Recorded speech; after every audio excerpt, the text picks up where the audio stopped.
찬송 감사드립니다. 기도하고 말씀 전하겠습니다. 살아계신 하나님 아버지, 오늘 거룩한 성일을 하나님의 이름을 예배하러 와야 되겠다 선택하고 실천하여 주의 제단에서 예배하는 이 복되고 거룩한 성도들에게 복을 허락하시기 원합니다. 하늘의 신령한 은사를 예배하는 저희들에게 부어주셔서 강하고 담대하여 세상을 이기며 사는 성도들이 되도록 은혜를 나려 주시옵소서. 주께 의지하옵고 예수님 이름으로 기도하옵나이다. 올해 우리는 열매 맺는 성도가 되고 수확하는 교회가 되려면 어떻게 신앙해 가야 할까? 저는 지난주에 시편 126편 5절 6절의 말씀을 의지해서 하나님께만 소망을 두고 농사하는 농부처럼 성실하게 신앙해 갑시다 라고 전했습니다. 오늘은 여호수아 24장 14절에서 18절의 말씀을 의지해서 하나님의 말씀을 믿고 순종하여 용기 있게 신앙해 가자는 말씀을 증거하려고 합니다. 제가 이렇게 전하는 이유는 말씀 속에 나오는 이스라엘과 오늘을 살아가는 우리 교회가 너무도 흡사한 처지에 있다고 보이기 때문입니다. 여호수아서의 이스라엘 공동체는 세대 교체, 시대 교체의 시기를 살아가고 있었습니다. 모세에서 여호수아로 리더십 체인지가 있을 때 주신 말씀 아니겠습니까? 세대 교체뿐 아니라 시대 교체의 때이기도 합니다. 청동기 문화의 이스라엘 공동체가 철기 문화의 가나안 시대로 들어와 있지 않습니까? 그들의 생활도 큰 변화가 생겼습니다.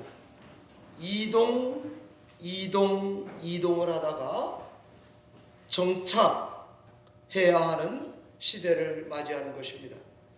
유목민처럼 살다가 농경 사회로 접어든 것과 같습니다. 전쟁해서 반드시 이겨야 하면서도 동시에 타 문화권 사람들과 공존하는 길을 찾아야 합니다. 요즘 우리 시대의 이슈와 같이 성장도 해야 됩니다. 분배도 같이 해야 합니다. 기업도 일해야 하는 환경을 만들어야 하지만 가난한 빈부격차를 줄여야 되는 시대에 있는 것입니다. 뛰어난 1인 지도자 모세 중심의 리더십에서 여러 지파가 동맹을 이루어서 그 사람들을 아우르는 복합적 리더십을 발휘해야 되는 여호수아 시대가 된 것이 아닙니까? 우리가 살아가는 시대도 교체, 변화의 시대에 살아가고 있는 것 같습니다. 민주당 바이든 대통령이 퇴임하고 공화당 트럼프 내각 2.0 시대가 되었습니다. 이념 중심에서 실리 중심의 지도자가 들어선 것입니다. 급격한 과학의 발달은 우리에게 핑크빛 미래를 보장하는 것처럼 손짓하고 있습니다. 마음속의 행복을 찾는다는 것은 마치 사막의 신기루와 같아 보입니다. 이민교회로 치면 어른들은 신앙을 잘 마무리하고 가정을 건수해야 합니다. 동시에 다음 세대 신앙의 전수도 아이들에게 부탁하고 확인해야 되는 시대가 되었습니다. 한인교회는 점점 사라져가고 있고 신자들은 한인교회라고 하는 Korean American이라는 신앙적 아이덴티티를 과연 지켜낼 수 있을까? 숙제입니다. 지금 우리가 신앙에 가는 2025년은 그때나 지금이나 두 마리 토끼를 다 잡아야 한다는 강박 속에 자유롭지 못합니다. 이런 때에 올해 우리는 어떻게 열매 맺는 성도, 수확하는 교회가 될 수 있단 말입니까? 과연 이 문제 앞에서 어떤 자세로 신앙해야 할까요? 아마 여러분들 지금 속으로 성도님들의 중에는 부정적이신 분들도 긍정적인 분들도 있을 것입니다. 여러분 중에 얼마는 소극적이고 얼마는 적극적인 캐릭터를 가진 분들이 지금 앉아 있습니다. 가만 냅둬도 비관적인 사람도 있고 가만 냅둬도 낙관적인 사람들이 있습니다. 부정이든 긍정이든 소극이든 적극이든 비관이든 낙관이든 과연 어떻게 신앙하는 것이 참되고 옳으며 믿을만한가 하는 것입니다. 어떻게 신앙하는 게 우리 교회가 살 길이고 어떻게 신앙하는 게 힘을 얻는 길이며 어떻게 신앙하는 것이 하나님께서 기뻐하시는 길이란 말입니까? 저는 이민교회에 부름받은 저로서 여호수아 오늘 주신 말씀을 붙들고 반드시 지금 이때에 실천해야 되는 것 두 가지를 말씀드리려고 하는 것입니다. 첫 번째는 열매 맺는 성도, 수확하는 교회가 되려면 하나님의 말씀을 믿고 순종하는 신앙생활을 다 같이 하자, 이렇게 말씀드리고 싶습니다. 설교 때 늘 하는 말이죠. 말씀을 믿고 순종하는 신앙생활을 하시자 라는 말이죠. 그렇게 실천하면 이 마음, 이 자세, 이 방향으로 철저하게 신앙에 간다면 하나님께서 우리 교회의 장래, 성도들의 가정의 장래를 보다 더 확실하게 보장하시리라고 믿습니다. 저도 그렇게 믿고 목회하겠습니다. 여러분들도 이 믿음에서 벗어나지 말고 한 해를 신앙하시기를 바랍니다. 여호수아가 취임식 할 때에 하나님은 그와 이스라엘 공동체에게 이렇게 말씀했습니다. 여호수아 1장 2절 이하입니다. 여호수아야, 일어나서 내가 주는 그 땅으로 들어가거라. 네가 밟는 곳은 내가 너에게 이미 준 땅이다. 함께 하겠다. 6절에는 강하고 담대하라. 7절에는 지켜 행하거라. 형통할 것이다. 이 말을 여호수아가 듣고 회집, assemble 해서 그 다음에 그 말을 그대로 백성들에게 전했습니다. 전했더니 다 아멘 그러는 것입니다. 여호수아 취임 때 그는 아마도 앞으로 몇 년이 될지 모르지만 이스라엘의 장래가 어떨까 두려웠던 것 같습니다.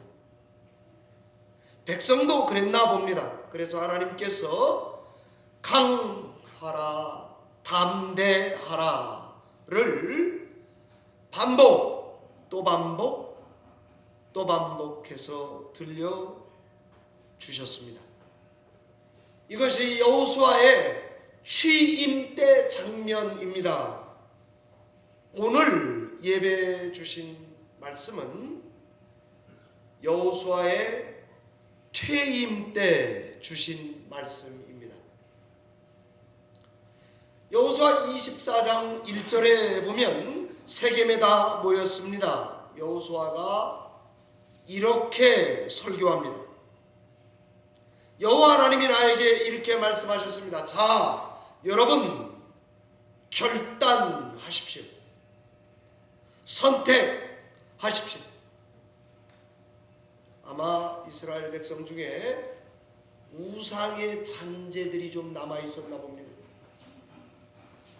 그 뿌리는 오래돼서 바벨론에서 할아버지 할머니가 가지고 온 것도 있고, 정복하며 순종하며 오다가 생겨난 우상도 있고, 애굽에서 껌딱지처럼 붙어온 우상도 있고, 가나안 땅에 들어갔더니 우리보다 화려한 문화를 부러워하면서 생겼던 우상도 있었던 것 같습니다. 그래서 여호수아는 이런 것들을 싹 집어치우자. 나는 여호와 하나님만 섬기겠습니다 하는 것입니다. 40년 45년 전에 취임 때 하나님의 약속의 말씀을 믿고 붙들었습니다. 세월이 많이 지나고 퇴임 때 여전히 하나님의 말씀을 잡겠다고 공개적으로 고백하고 있습니다. 무슨 말입니까?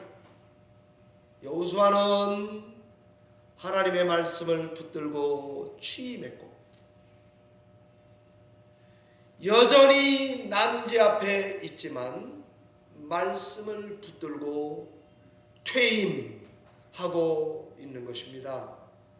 이로보건대 이스라엘 공동체가 이 시대 변화 세대 교체 중에 다시 살 길이라고 강하게 붙들었던 것, 그게 뭔지 알 수 있습니다.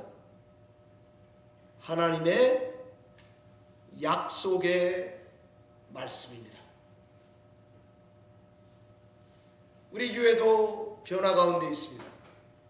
몇 년이 흘른지 모르겠습니다. 제가 교회 온 지는 16년이 되었습니다. 여전히 16년 전에도 지금도 하나님이 환영처럼 보여주시고 환청처럼 들려주시는 말씀에 아멘 한다면, 오늘 이 말씀 속에서 우리 교회에 장래가 있는 것 아니겠습니까? 하나님의 약속을 믿고 순종합시다라는 말은 여러분이 너무나 많이 들어왔던 그 말이지만, 2025년 1월 넷째 주 주일 예배를 드리는 우리에게 이 말씀을 믿고 순종하기로 결단하는 이것이 우리 교회가 살 길이다 하는 생각을 하게 됩니다. 말씀을 믿고 순종합시다. 이 말씀은 도대체 뭔가 여러 가지 복잡한 얘기를 할 수 있지만 하나님의 계시입니다. 요새는 하나님의 계시 없습니다. 그렇다면 하나님의 기록된 말씀이 하나님 말씀입니다. 그리고는 선포되는 말, 지금처럼 설교 말씀을 우리 장로교는 하나님의 말씀이다라고 붙들고 있습니다. 저는 저 자신을 높이려고 지금 이 이야기를 하는 게 아닙니다.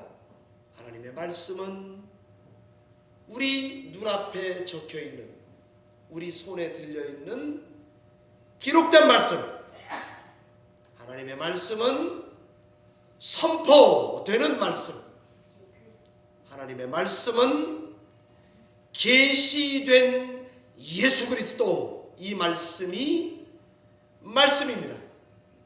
이 말씀을 붙들고 변함없이 영원하신 하나님께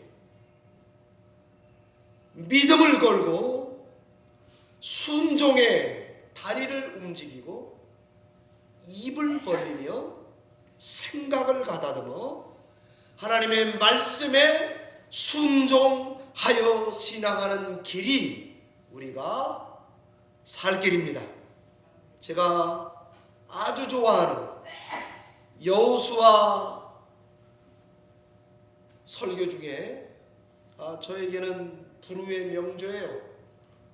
프랜시스 셰퍼 박사의 여호수아와 성경 역사의 흐름이란 책이 있습니다. 그분이 여호수아를 주석하면서 이것을 강조하고 있습니다. 여호수아는 모세에서 여호수아의 시대가 바뀌어도 세 가지 불변하는 것을 강조한다고 잡고 있더라고요. 세 가지 불변하는 것은 첫 번째는 기록된 책입니다. 두 번째는 하나님의 살아계신 권능입니다. 세 번째는 초자연적인 지도자입니다. 기록된 책, 이것을 입에서 떠나지 말게 하고 주야로 묵상하는 것이죠. 하나님의 지혜와 권능, 이것은 영원하여 오늘날 우리 교회에도 이 지혜와 권능이 있다고 믿고 신앙하죠. 모세가 죽어도 여호수아가 죽어도 상관없습니다. 교회의 초자연적 지도자는 교회의 머리 되시는 예수 그리스도 외엔 없습니다. 이것을 믿고 의지해서 하나님의 말씀을 믿고 순종하여 신앙에 가신다면 이스라엘 공동체 교회에는 영원하신 지도자, 불변하는 하나님의 권능과 지혜, 그리고 하나님이 때마다 세우시는 지도자, 아니 교회의 머리 되신 예수 그리스도를 통해서 교회는 유일한 희망과 안전 속에 살아갈 것이라고 믿는 것입니다. 우리도 이 믿음을 가지고 한 해를 신앙하시기를 바랍니다. 두 번째입니다. 2025년 저희가 신앙할 때에 오늘 여호수아 24장의 말씀, 여호수아 전체 말씀에서 우리에게 필요한 것 두 번째입니다. 그것은 바로 용기라고 말씀드리고 싶습니다. 여러분, 강하고 담대해야 합니다. 여호수아는 이 용기가 얼마나 중요했던지 여호수아 1장 앞에서도 24장 끝에서도 용기를 강조하고 있습니다. 용기가 있기 때문에 전쟁했습니다. 여리고 전투도 아이 전투도 이겨냈습니다. 유브라테스 강 건너편 바벨론 수메르 문화도 극복하고 왔습니다. 홍해 저편 이집트의 신들도 뒤로 하고 이기며 왔습니다. 용기 때문입니다. 요단강 저편 아모리 사람들도 이기며 왔고 헤스본 시온 왕도 바산 그리고 옥도 이기며 왔습니다.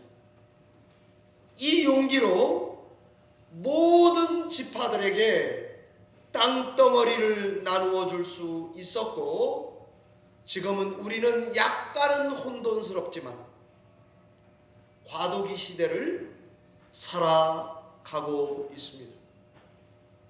여호수아는 이 용기의 샘플들로 성경 안에 적어 놓았는데, 갈렙을 보라 그러는 것 같습니다.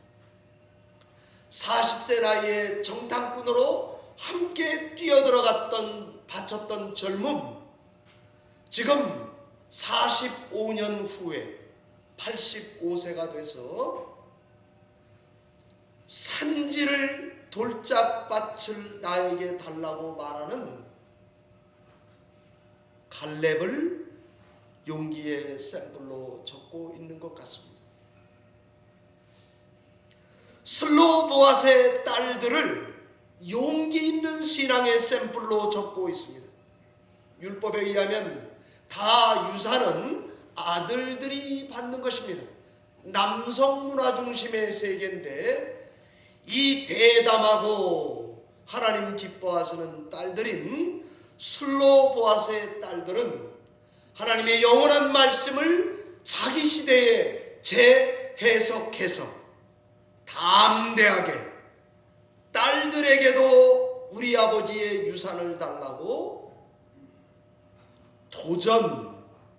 도전하고 있지 않습니까? 여러분, 하나님의 말씀에 근거한 용기는 이처럼 어디다 집어넣어놔도 창의적일 수밖에 없습니다.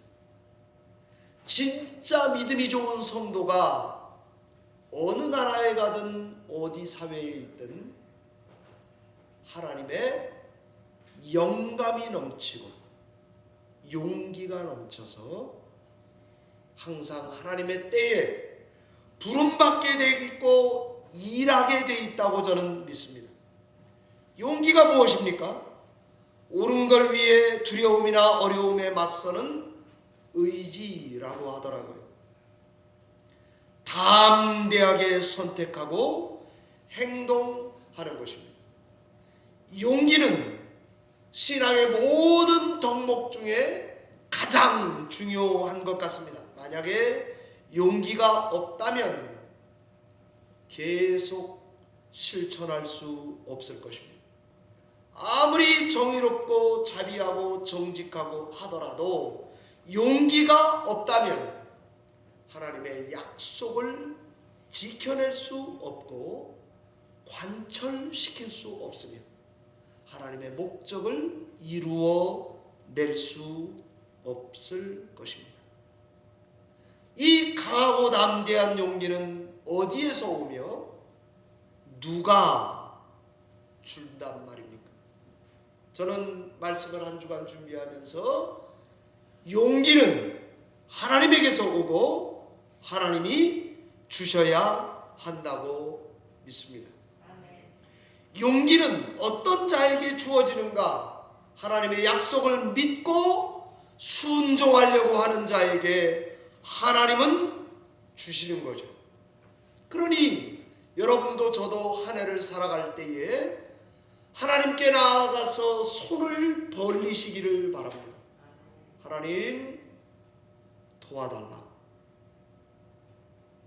믿음이 없다고, 말씀을 잘 모르겠다고, 하나님의 뜻을 잘 모르겠다고 겸손하고 담대하게 나아가서 하나님께 우리의 마음을 지키며 기도하는 자가 용기 있는 신자가 될 줄로 믿는 것이죠.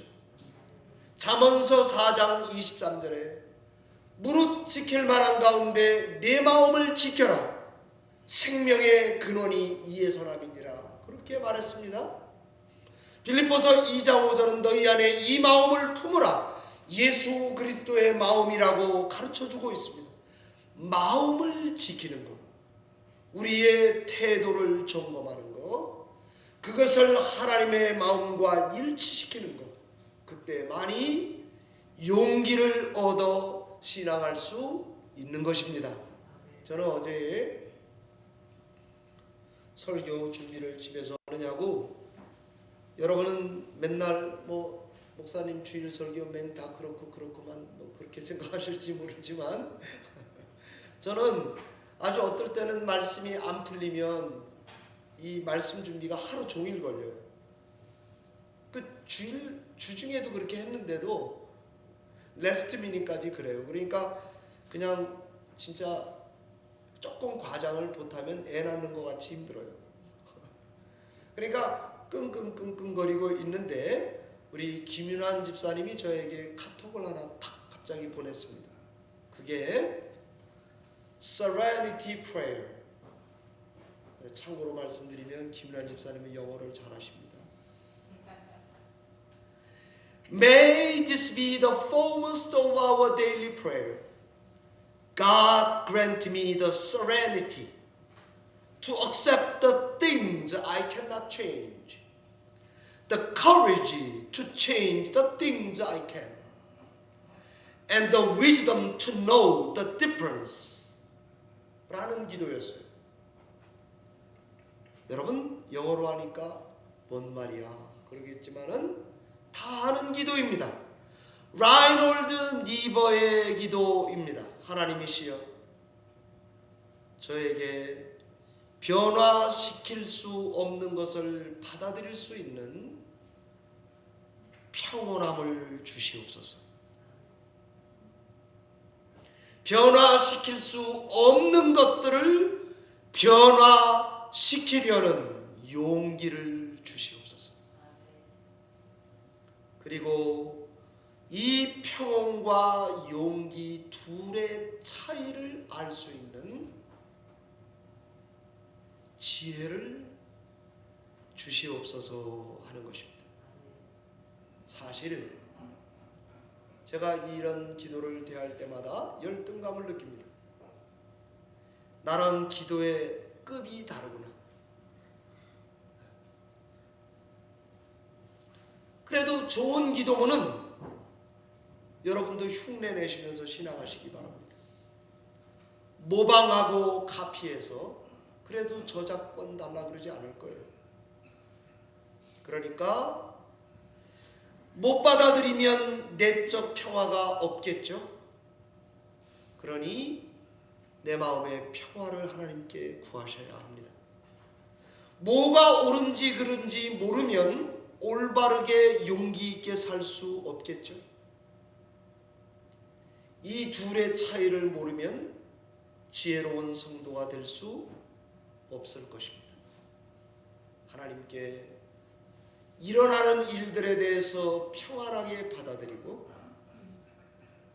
이 일을 잘 분별하여 하나님께서 기뻐하는 길이면 선택하는 용기가 있어야 되고요. 이 둘의 차이를 알 수 있는, 극복할 수 있는 지혜를 하나님께로부터 받아야 할 것입니다.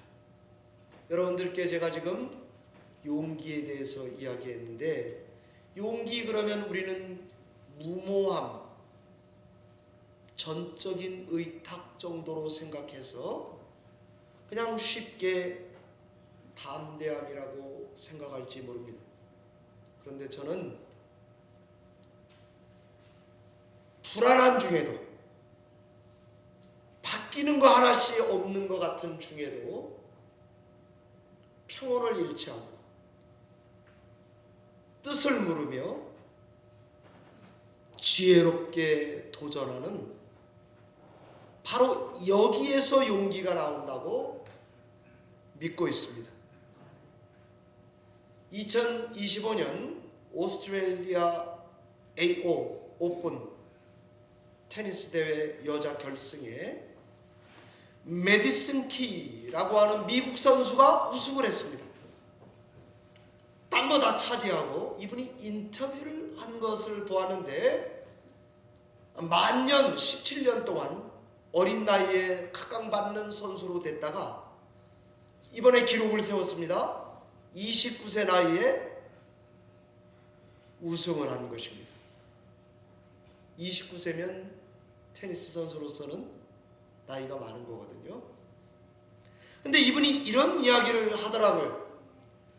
자기가 슬럼프에 빠졌던 것은 심리적인 요인이 많았다는 거예요.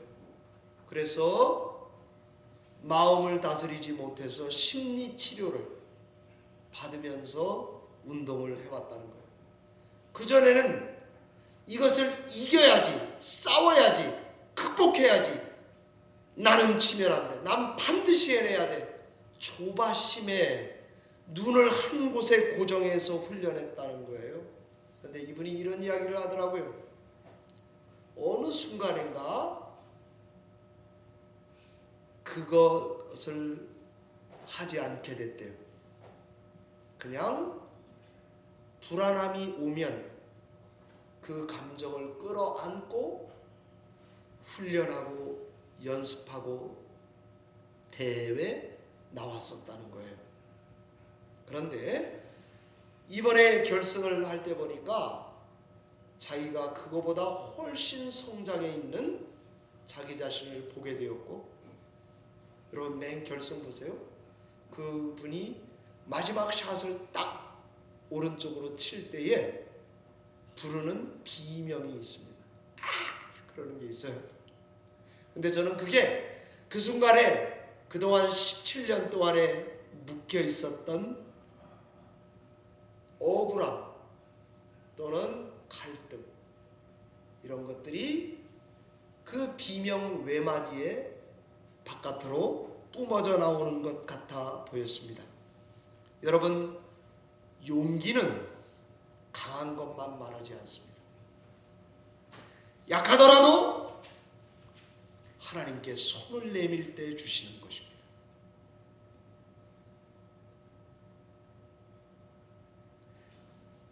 문제가 있어도, 변한 게 없어도 내 마음의 평정을 구하고 하나님께 손을 벌리며 지혜를 구할 때에 그런 자에게 주시는 것이라고 생각이 됩니다.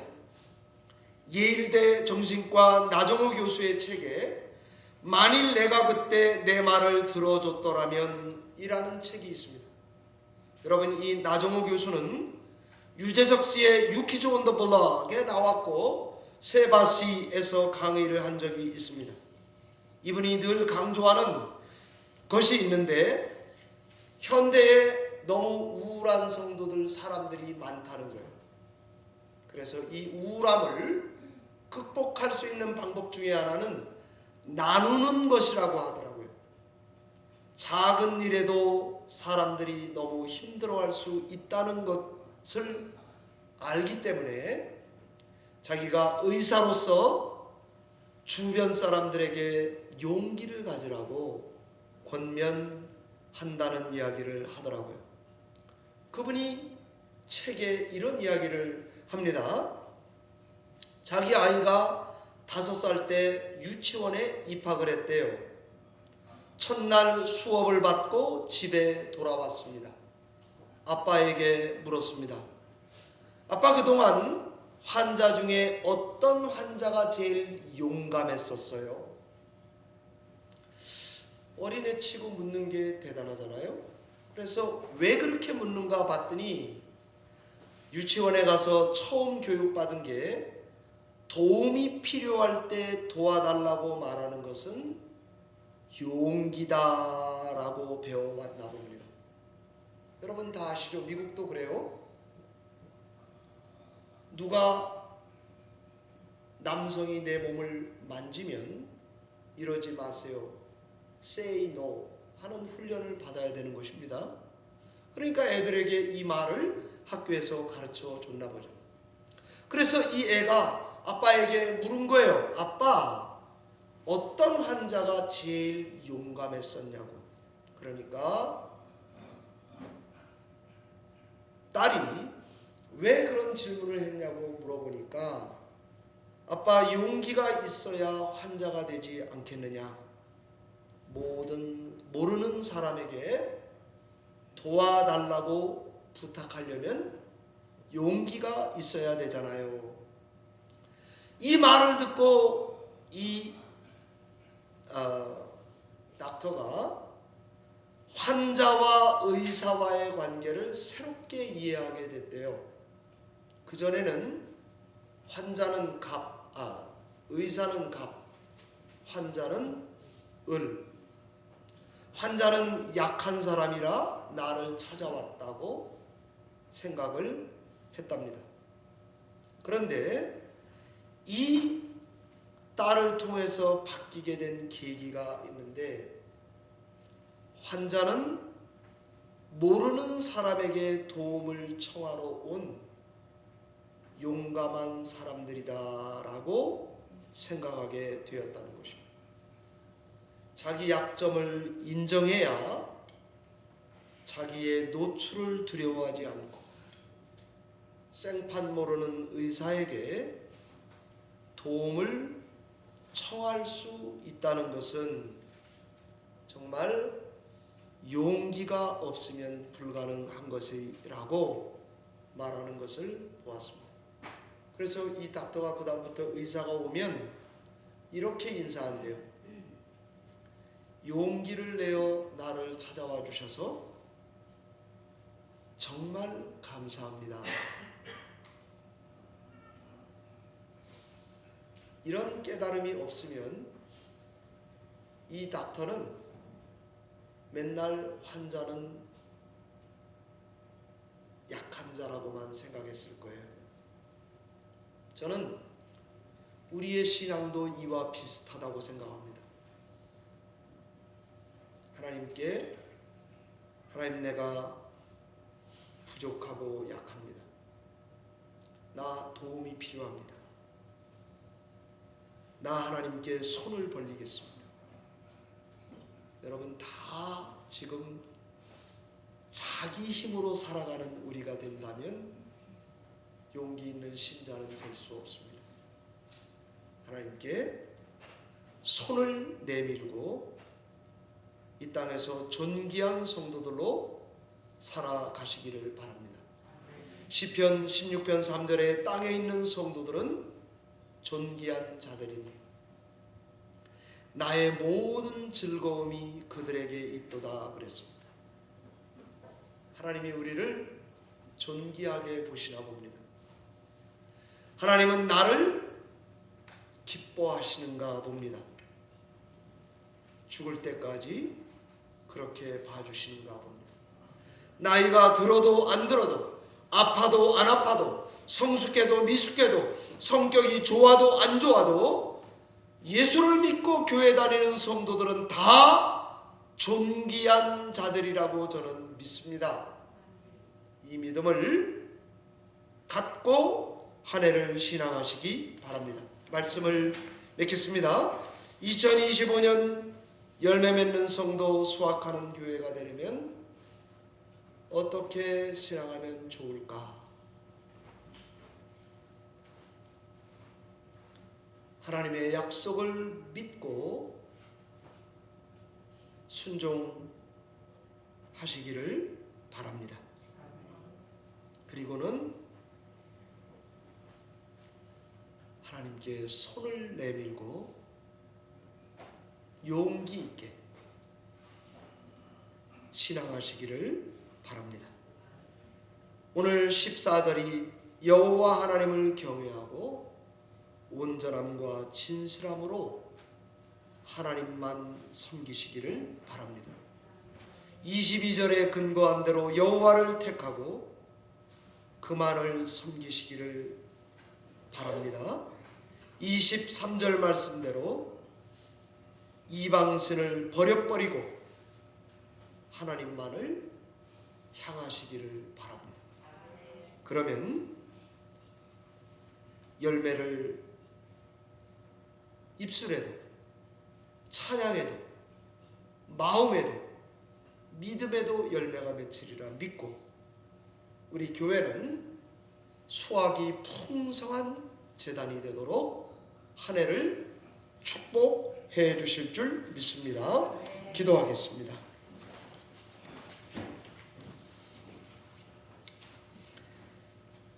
하나님 아버지, 생명의 말씀이 여기 계심에 뉘게로 가오리까 했던 고백과 같이 하나님의 말씀을 듣고 좌우로 치우치지 않고 우리의 향방을 순종하고 우리의 심령을 저 밑바닥에 두어 용기 있게 하나님께 구할 때에 우리 이민교회 장래 성도들 가정의 안전, 1년 동안의 우리들의 농사 하나님께서 복 주셔서 열매 맺는 성도들 수확하는 교회가 되게 하실 줄 믿습니다. 이 믿음을 통하여 하나님 홀로 영광을 받아주시고 성도들은 주의 손 안에서 강하고 담대하게 해 주시옵소서. 감사하옵고 예수님 이름으로 기도하옵나이다.